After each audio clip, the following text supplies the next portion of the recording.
So you have to have been living under a rock if you haven't been bombarded by Alyssa all over your social media recently. And the social media attention that she received, even more so than other gold-winning US Olympic athletes, is because of her charisma. The comeback.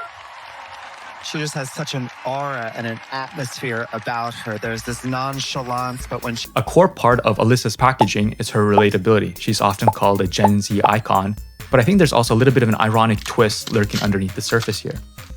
So the story goes that Alyssa began skating young.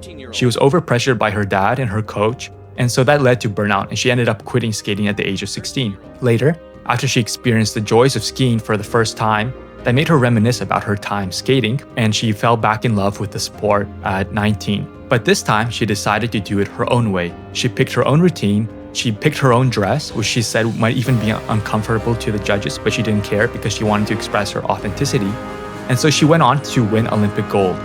And in this sense, Alyssa's story is a little bit like a movie, because oftentimes the main character isn't the smartest or the strongest, etc., but they have an authentic sense of self, and that authenticity helps them overcome. And so we see that in movies, for example, like sort of like Ratatouille or in Shrek, where the main message is to be yourself. And that fits very nicely with American values, incidentally, because American values often stress individuality over sort of conformity to external roles. There's a big stress on being your own person. But I think that if you start the story here, you're actually only starting the story halfway through. Alyssa was born to a single dad who was hunted by the CCP while he was in grad school, and he subsequently became a lawyer in the States. And so for those of you who don't know, IVF was a process through which Alyssa and her siblings were conceived. And IVF is essentially taking the donor's egg and the sperm, and they fuse them, and they don't do it only once. They actually do it multiple times. So they have 7 to 10 possible conceived eggs that they're ready. And about 30% of the time that this egg will fail. And so they'll have 7 viable eggs if you're taking 10. Arthur had 5 children through carefully selected donors, remarking that he wanted to make sure that they were white to benefit his children's genes. And so the point is, when you have so many different eggs, you cannot have 7 children. Usually people don't want that. And so they take the best egg and they throw the rest away. And although direct gene editing is banned in the US and in China and pretty much all over the world, companies can get around this in 2 ways. The first way is through picking a particular donor, you're more likely to get those traits. So for example, when you go to a sperm bank, you can get when you're looking at the description, you're seeing what job they have, how tall they are, etc. And so you're picking the one who's the tallest, who has the best job, etc., who has the most desirable qualities. And that increases the chance that your child might have them. And the second way is through IVF. And so through IVF, when you have multiple different candidates, because you're not making just one, you can analyze which one is the most desirable or which one is most likely to have your desirable genes. And so, for example, one company claims that they can predict which of the possible children will have the highest IQ. And besides just physical traits, we can also actually pick psychological traits. But how do we know that? So to understand that, we first have to understand twins. And twins can come in 2 different ways.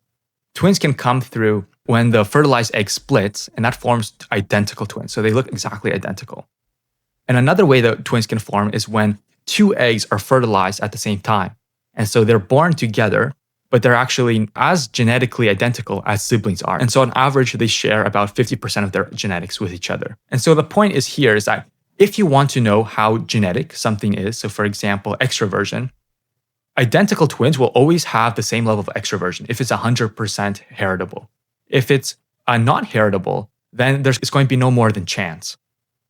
And the important part here is that you want to compare to a sort of like a control group, because the aforementioned fraternal twins, they share the same environment, the same culture, right? The same socioeconomic status that their siblings do.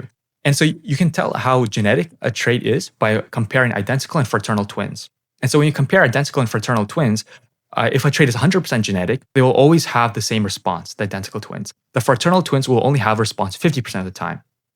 If a trait is not genetic at all, it's possible that identical twins will share sometimes, but they will not share any more than fraternal twins. And that could be because of the culture they grew up with, what kind of socioeconomic status they grew up with. So for example, if socioeconomic status influences a particular psychological trait, then it's possible that they will have a high agreement, right? Because they have the same parents.